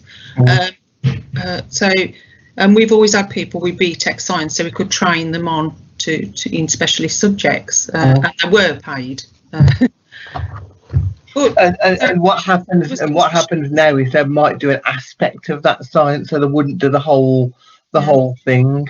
So that would be and then at age 16, they would be expected to do all of the work experience in a lab, which a lot of them wouldn't be prepared for. And it's quite unfair on the young person as well, because, as I said, a lot of young people have to work to earn a little bit of money to see them through college and to help the families. And the new T-levels do not take that into consideration. It has to be unpaid work, and it has to be in the field that the T-level's in, which is quite difficult to do sometimes. Well, it's absolutely ridiculous, because if somebody comes into a lab, they've got maths, science and physics. I know physics is part of the science, but they've got those three subjects, which helps them in the long run go to university. So that'll just go out the window, then they'll have one or the other. It will be a very narrow qualification, yeah. Well, ridiculous. Thank you. Just before I move on to another member, David, are these T-levels over 2 years if you study full time? They're currently only at level 3. They're over 2 years, and they consist of, if they haven't got maths and English, they have to do and obtain maths and English. They have to do so many hours work experience, an awful lot of work experience, and the technical element as well, which as we keep trying to emphasise, is so narrow that it reduces choice at age 16 for the learners. Right, okay. Pre-level 3, it's quite unclear as to what the qualifications will be, because currently you can do a BTEC qualification at level 2, and that's a really good progression route to level 3. And in fact, most of the students at the college would do that. In fact, some of them start at level 1, they do a BTEC, for example, in health and social care at level 2, then they progress to the BTEC level 3 in health and social care, and then on to university. Under the T levels, that just isn't possible. Right, okay. Councillor probably okay. I've got 3 members with their hands up, so I'll go to Councillor McVitie first. Yeah, just a quick question. You say that the BTEC's being phased out. Was it 2023? Yes. Sorry, I'm back. Apologies, I just lost the internet connection. Yeah, it's a sort of Big Bang scenario. So from that point onwards, everything starts to get turned off, which I really don't know how that's going to work nationally. As I said, there's nearly 200,000 students a year studying these things. Well, that's what I wanted to try and understand. Is it that there's going to be a conversation about how the BTEC will evolve or how the T-level will evolve, or is it we'll just turn it off and you'll do a T-level and A-level? How much dialogue is there between the government and educational establishments, or is it a done deal? Are you being listened to? Is it an evolving process? Is it going to change? I don't know enough about the subject to know what the Department of Education's thoughts are about T-levels and their angst about BTECs. But is there likely to be any movement, or is it just one or the other? There is obviously one of the reasons for coming on today. The current consultation phase ends on Friday. So there's an opportunity to feed in. This is the second stage consultation, as it's termed. The first stage, basically, from what I can see, is they totally ignored everyone in the sector, advising them, that this was a bad idea just to turn off the BTEC, but they haven't listened. Apologies. I mean, I've been listening just to how polite everyone is, and central government and the rest of it. I mean, I just find that certainly the civil servants and officials we're dealing with, they just don't listen. They know very little about colleges, about schools, about actually the subject matter in hand, and they've very little affinity with some of the challenges that our students face. And putting it bluntly, yeah, I suspect it's mainly because most of them have an A-level progression to university and then into the civil service background. So at the minute, they're not listening. They totally ignored all the feedback in the first consultation and are ploughing on with it. If it carries on, there will be chaos. I mean, we think our college potentially would end up insolvent with these changes. That's how serious it is. We've worked out how much income we think we would lose as an institution. But more to the point, I just don't know what's going to happen to those young people. That there aren't apprenticeships. People, the number of apprenticeships for 16 to 18-year-olds has been declining over the past few years. And with COVID as well, it's going to be a double whammy. Young people typically in any recession, any sort of downturn period, suffer the most. It just seems a ridiculous sort of path to follow. But I think it's one of those things where someone's come up with a great shiny idea. T-level sounds a bit like A-level. Let's implement those qualifications and claim the glory, and perhaps have moved on to where else it is in the civil service, or if you're a minister, you'll have moved on to something else. But it's a serious matter. It's no joking matter for those young people who are going to be guinea pigs, and some of them, just won't be able to cope with T levels. They won't be suitable for it whatsoever. Mm. So I do feel quite passionately, as you can tell, about this issue. No, and that's understandable, Graham. I mean, you should feel passionately about it. The honest answer is at the minute they aren't listening. It is probably there is a period of time, but the consultations, so far lead you to despair. The people when they conduct sort of online sessions, it's quite clear that the people have no grasp of education. I mean, a lot of them have only started in the past few months actually on this project, and have no grasp at all of the issues. Okay, thank you, Graham. Councillor Miller. Hi. Good evening. This is making me angry as well, actually. I used to be in further education. I taught some A-level, but I taught as well. I don't like using that word taught, but adults returning to education. I've done a lot of work in the community with different groups, more informal learning based on experience, experiential learning and all that stuff. So for me, this is about this proposal. It's not inclusive. It's obviously detrimental to both young people and adults going back into education, which is really important for me as well. And it takes no account of the way that the economy is changing and is going to change in relation to COVID, in relation to Brexit, in relation to all sorts of stuff.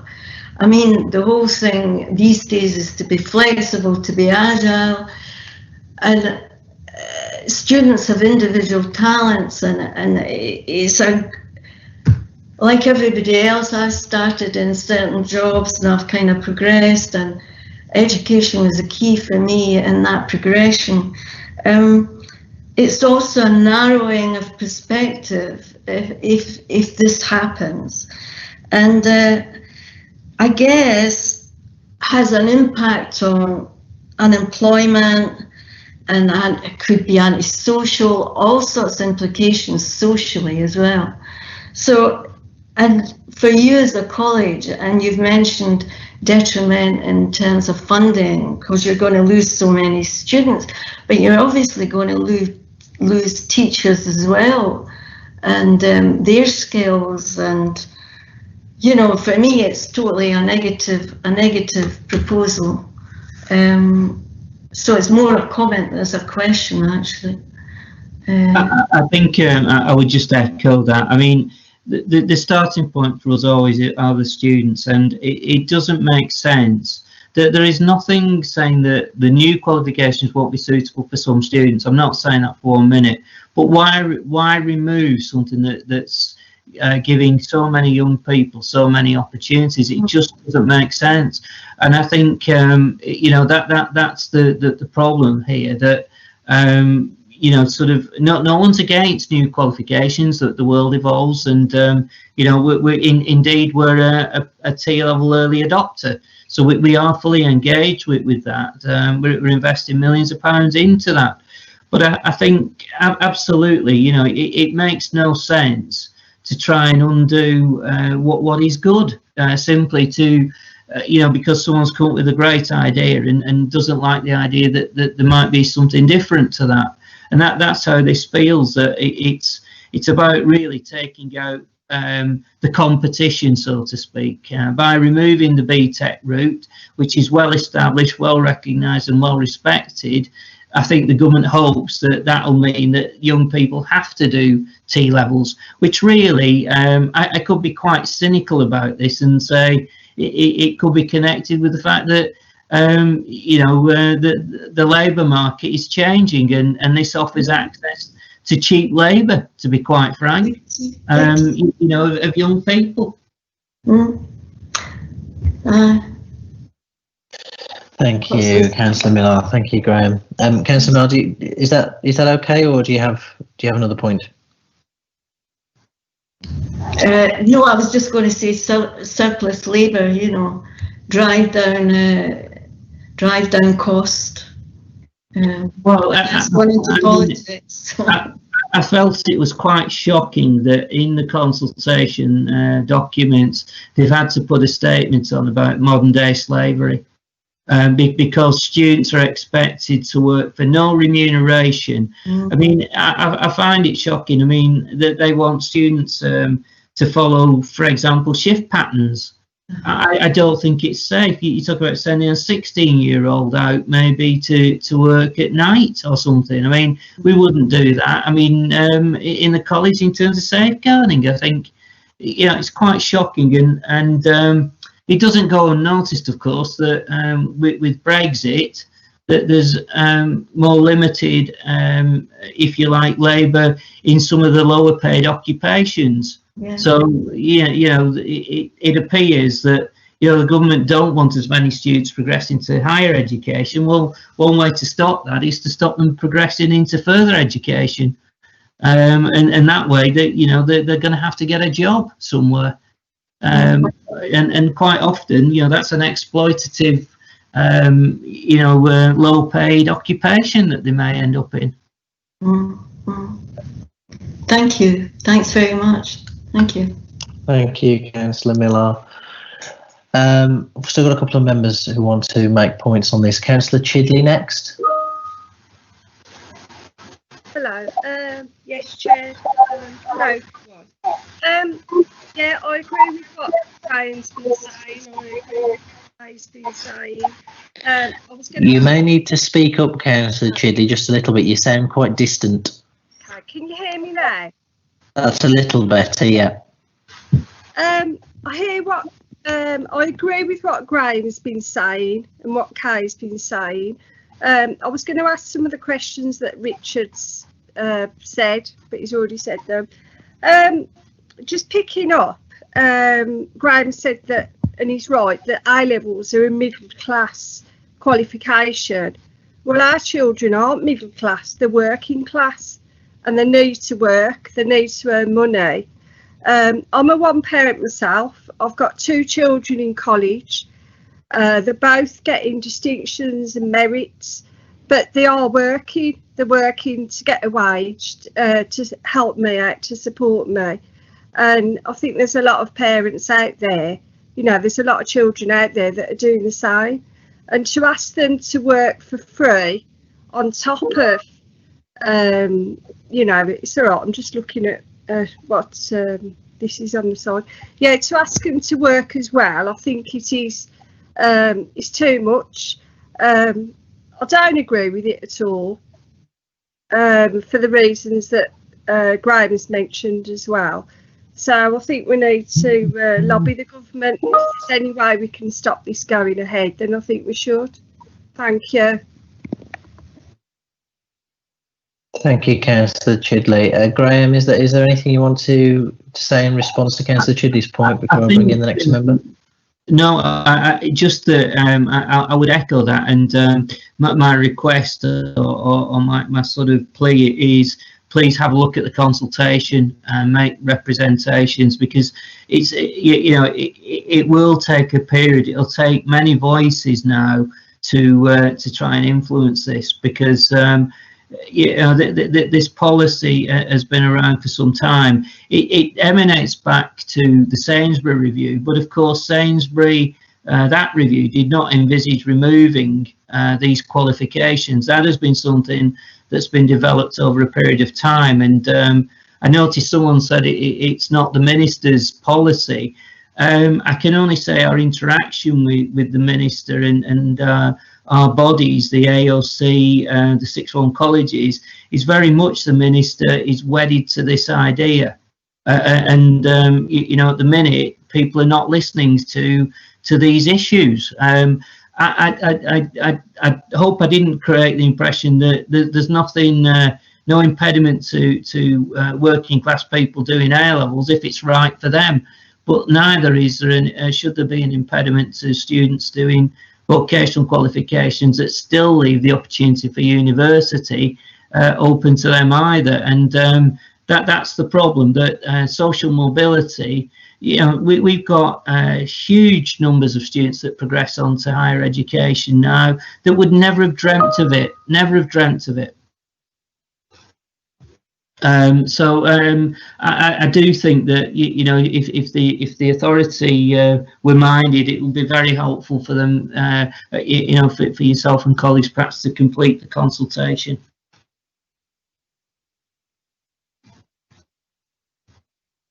Sorry, I had to just respond in the chat there and unmute myself very quickly. Thank you, Graham.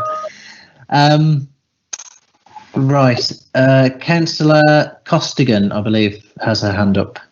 Yeah, thank you, Chair. Yeah, I've got to say I agree with everything that's been said. I think we're all a bit shocked about it, to say the least.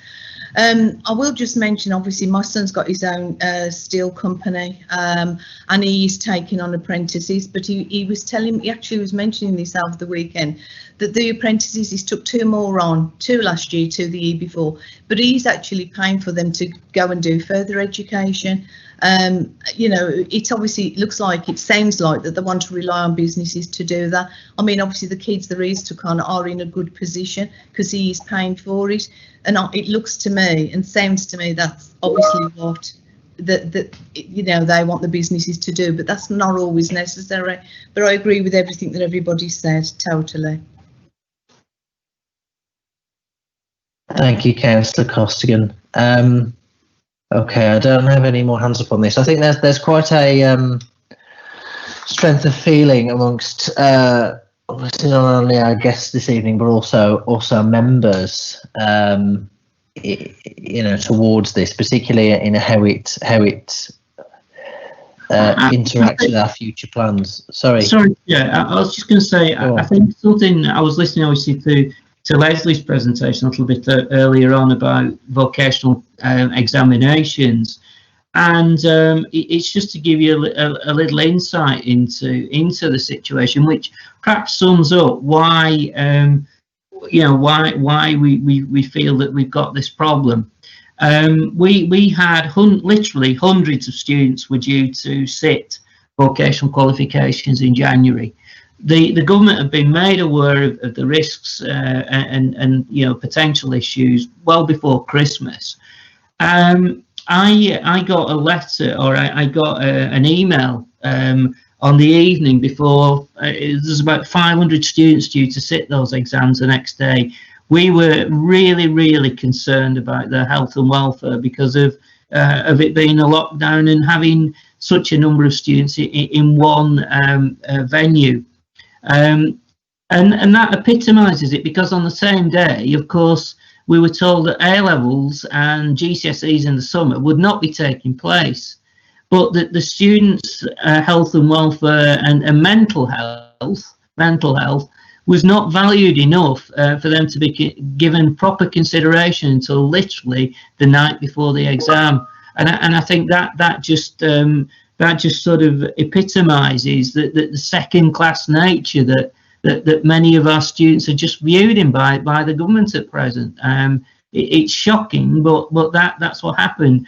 And I have to say, when we contacted the students, it wasn't disappointment about sitting exams. It was relief, absolute relief. Parents as well were relieved that their sons and daughters didn't have to face the risks or bringing the risks back into the households. Sorry, that was just a bit of insight really about really what we're up against. Is this view that people studying vocational qualifications, they're just not valued in the same way. Yeah, I mean, I agree with you. And just going back to Councillor McVitie's point he made in the meeting chat there around minister, you know, his government policy, but I think it's coming from an ideological point of view that some courses are worth more than others. I mean, I'm a student of the performing arts. You have to excuse if my internet connection isn't very good at the moment. I'm a student of the performing arts, and you know, the introduction of the English Baccalaureate and schemes like that have essentially devalued the performing arts in schools and sent a very clear signal to students that they're not worth anything economically, and therefore certainly not worth their time. So I think we're having a vote in the chat bar at the moment about whether to formally request that the council respond to the consultation through the cabinet member for Best Start in Life and Councillor Singh, who's the cabinet member for Employment and Skills. I will pose that question formally to you members. I know most of you have agreed to it in that chat bar anyway. I was going to suggest that we go one slight step further if we could, and I really don't like to put people on the spot here, but I think I'm going to put Councillor Millar on the spot. Given your professional experience, Councillor Millar, do you think you could take that away with the consent of the board as a piece of work and work with those two cabinet members to express the views of this board and the evidence we've considered tonight, to make sure that that does feature in the response to the consultation, and then perhaps report back on that at a future meeting, whenever the most appropriate meeting would be? I'll have to do it before Friday, was that the date? Saturday? It's to be in. Is that the deadline? Is it that close? I think. Yes, unfortunately it's Friday. What I was going to say, I don't know if it will be any of assistance, but we're more than happy to share our formal response to the consultation. Of course, the context might be slightly different, but I think a lot of the themes will be common, you know, from a local authority perspective. If that's of any assistance, I'd be delighted to share our response, which, you know, might assist perhaps with, you know, given the time frame involved. Yeah, I think that would help, Graham. I think officers would welcome that, especially considering the short time frame we have. I'd be happy to do that. Yeah, I mean, I think given, yeah, okay, I think there's a role here for you to play, even though it's not very, we haven't got much time. I think officers will prepare a response to the consultation pretty rapidly, and I think if at the very least you could review it to make sure it does represent all the points that have been discussed here tonight, and obviously drawing on your professional experience if it needs any more points adding to it, and then if you can act as a sounding board for that, and then they submit it, you know, with the two cabinet members as well being informed, then I think that's possibly the best way to go about it there. Yeah, and circulate it to people in the scrutiny board. Yes. Yeah, I think that would be really helpful. I mean, I'm kind of with the board's permission, I'll delegate to you the authority to say it's okay and it can go ahead. But you know, if you want to then ask officers to send it to all members of the scrutiny board and also Graham and David for their reference as well. Once we've submitted it, if you then it could be circulated, I think that would be helpful as well. Sure. I think I have agreement for that. I don't have anyone objecting to that. So Leslie, I mean, do you think that's an appropriate path? That sounds great, Chair. And sorry, didn't mean to usurp you by putting the question in the No, meeting. it's all right. It's okay. It's all right. Yeah. So I can definitely I can liaise with Councillor Miller outside of the meeting to support her with that. And I know the college also have a meeting with Councillor Singh about other matters, but this Wednesday as well. Or tomorrow. So we can make sure we flag it up with Councillor Singh and Councillor Underhill as well. Okay. Thanks. Thank you. Okay then. Good. That's useful. Are there any other questions on this item before we move on to the final business item for this evening? We're getting a bad network quality notification again. It's off and on tonight. No, I'm not getting any more hands up. Graham, David, thank you very much for coming this evening. You can stay until the end if you want to, or you can leave now. It's completely up to you. Do you have anything else you'd like to say in the form of closing remarks or any comments or anything before we leave? Just one thing. A big thanks from me for allowing us the opportunity to speak this evening.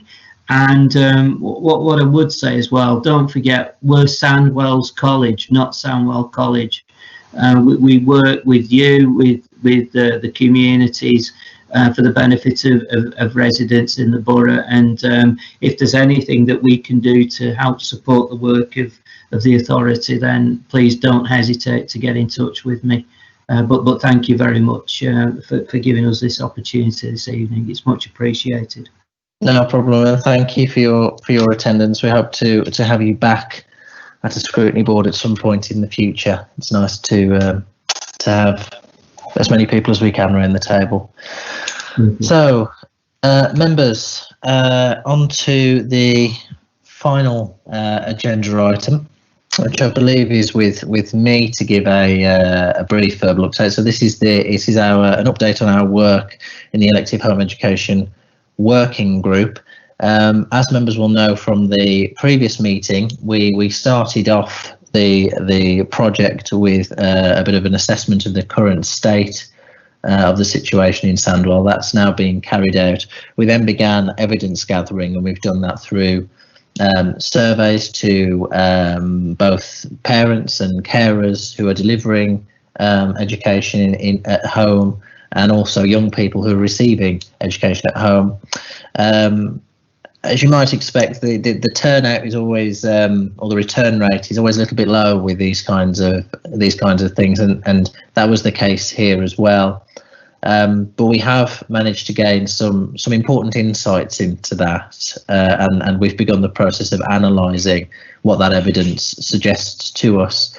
We also had a forum with parents and carers who are either educating at home now or have experience of it in the past. That was particularly useful and valuable. I think the parents were very honest and clear about their experiences, and many of them had positive experiences with the local authority. Others also shared more mixed experiences. Certainly gave us a rounded view from their point of view about what their experience has been. We do have, as part of the evidence gathering phase, we do have a workshop or a forum with teachers in schools booked for the 27th of January, I believe. That date is likely to change and get pushed back a little bit because of what we've discussed this evening around the operational pressures in schools at the moment and the current situation with the national lockdown. But we will have that forum as soon as it's practical to have it. And the purpose of that will be to obviously gain teachers' points of view about elective home education, the drivers for it, and what they think. Obviously, we've heard from the parents, so we want to hear from professional educators as well. Once we've done that, we are, as well as gathering evidence, we are analysing that evidence as we go along. But as soon as we've analysed all the evidence, we will then move into obviously formulating our report and our recommendations, which we will then bring back in draft form to this board for you to approve or give your views on either way. I don't have a great deal more to add on the detail. Sue, do you want to add anything more on what we've been working on? Well, I think so, Chair. I think that's a very good summary of where we are. I think it is about evidence gathering as well, and we're looking at sort of local and national studies as well to sort of support the findings that we've got, and also to show that the different approaches that are taken by different local authorities across the country. I think what we want to be in a position is when we come back to you, is the report is as comprehensive as it can be, and it sort of reflects what we're doing in Sandwell, how we do it, why we do it, and also sort of gives members that opportunity to take the report and then to look at how they want to progress forward with it. Yeah, absolutely. I think that's right, and we are. I mean, that's something I said at our last working group meeting early on in December.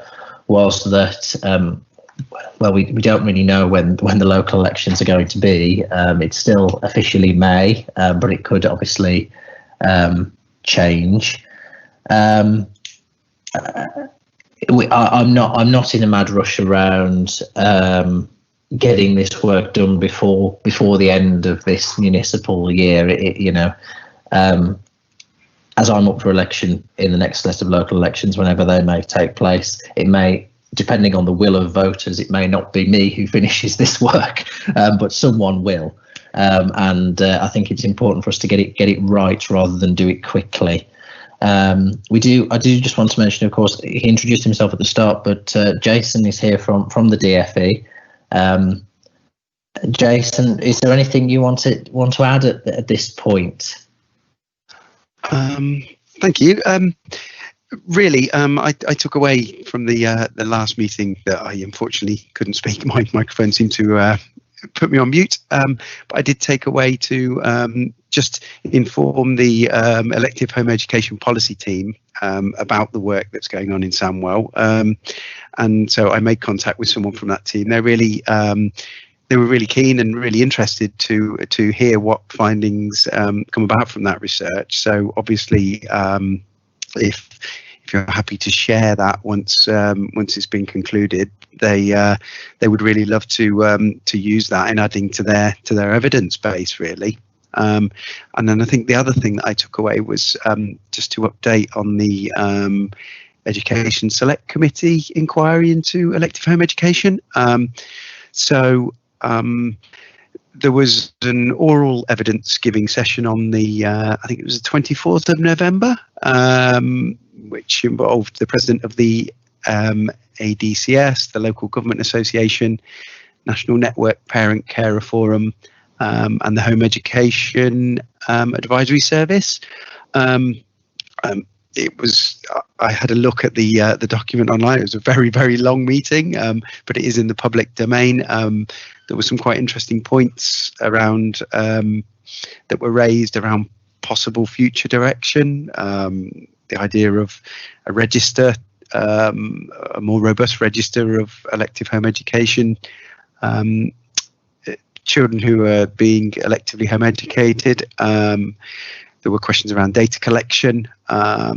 There were also questions around potential increasing the powers of local authorities to intervene if there are concerns. And also lots of discussion around how to better support parents who are perhaps elective home educating their children. I believe the next oral evidence gathering session there's not been a date set yet. The line is that it's in early 2021, so I'd imagine over the next few months. Thank you. Okay, thanks, Jason. Yeah, I think it's really important for us that you are here and you are engaged with this with us, because I think an important motivator for us actually doing the work is that this will be going to someone in the DFE, and they will actually consider what we've found rather than it being kind of fired off into the ether and nobody hears or sees of it ever again. But thank you for coming, Jason. I know the DFE's had a bit of a bashing this evening by some of our guests, and that wasn't intentional. I understand probably everyone in the civil service has very thick skins, and you're used to it. But thank you for coming this evening. No, you're welcome. And just to add, I'm a BTEC person. That was my route. I hear what Graham was saying. So I did BTECs and went out to work at 16 and studied as well, and then went down the higher education route further on in life.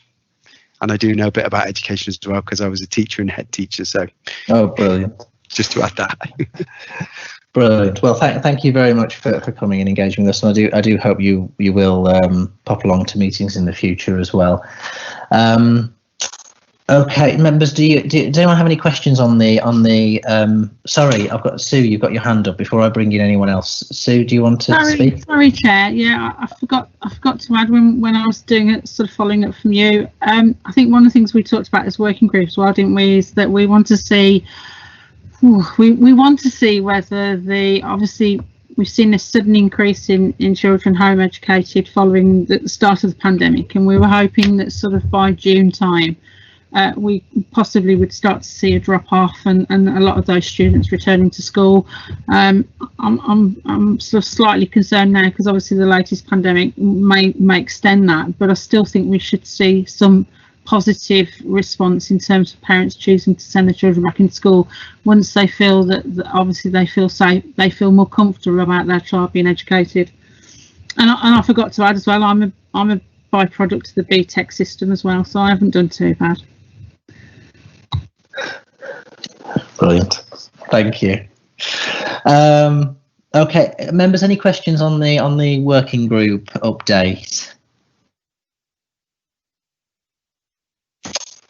No? Oops, I'm throwing my pen about the place now. Right, I think that's all we have on the agenda for this. Oh, sorry, Deb. Was that Deb? Oh, sorry, sorry, Jenny. You had your hand up. My apologies. Yeah, it's Thank you, okay. Deb. I'll just put it up. Yeah, I think we were looking at the numbers, weren't we? Did we establish how many there were that were working from home? We have had, I mean, in terms of the data quality, that's something from the start that's been very difficult to grapple with, hasn't it, Sue? To be able to. I think, sorry, Chair, I think we know the numbers. At the moment, we're on, I want to say 500 and, oh God, it's 570. I want to say 573, but I'll quickly check my notes and confirm. I think it wasn't so much the numbers. I think it was knowing where they were in the towns, because obviously we were changing the pupil data system over, and we were changing from we have changed from Capita to a company called Synergy, and it has created some issues, especially with the interaction we have with schools, although now we're starting to close out most of those issues. So we were going to come back we will come back in the final report with a breakdown per town and a percentage of each population of the town, because we were conscious it's no use telling you how many children in each town are home educated if you don't know the percentage of the total population of that town. So those were the sort of fine tuning we were going to do with the data. Okay, and just a comment really, I suppose those numbers have risen, haven't they, because of COVID-19 restrictions? Yes, yeah, I mean, we've seen a significant increase since March of last year. I mean, that's why we were quite keen when the working group started to talk about coming back later in sort of June, because we were hoping that we could show some evidence of parents returning their children to school. Unfortunately, the extended period now of another lockdown may sort of delay some of those parents having the confidence to send their children back, especially as it stands at the moment. Obviously, there is no strategy for immunisation of people under 50. So I think some parents may take a longer view before they send their students back, or sorry, their children back, sorry. Okay, thank you. Thanks, Councillor Chidley. Okay, I think as Jason just said, he needs to go now. That's fine. We're finishing up anyway now. So the next meeting will be on the 15th of March. Thank you all for your attendance this evening, everyone. Brilliant contributions from all the members and office. So thank you all. And that's it. Have a good evening. This meeting is ended. Good evening. Bye. Good evening. Goodbye, everyone. God bless.